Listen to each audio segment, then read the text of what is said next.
Okay. So, si olfactory bulb, dapat nandito siya, pero wala na siya dito. Tapos, next, si cerebral hemispheres. Ito yun. Ito si cerebrum.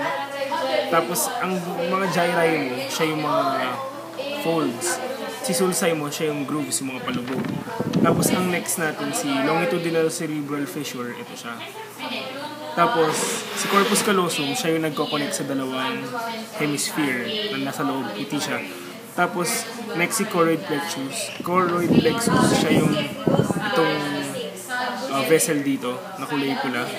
Tapos, next si cerebellum, ito yun, cerebellum. Tapos, si cerebellum, merong parts. Si vermis, ito, vermis, saka si hemispheres. Tapos, sa gitna nilang dalawa ay si midbrain.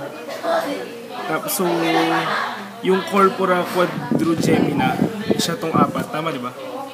Yung apat dun sa loob.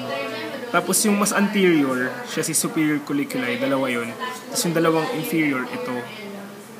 Siya si inferior colliculi. Tapos, next, si medulla oblongata. So, ito si medulla oblongata. Ito. Si fourth ventricle, siya yung space between cerebellum at medulla oblongata. Ito yan. Tapos, si clava, siya yung parang ridge dito sa gitna. Tapos, may mapapansin kang ridge dito sa may gilid. Siya si tuberculum coniatum. Tapos, pag nag-move ka mas anterior, dito sa may base, siya na si restiform body or posterior peduncle.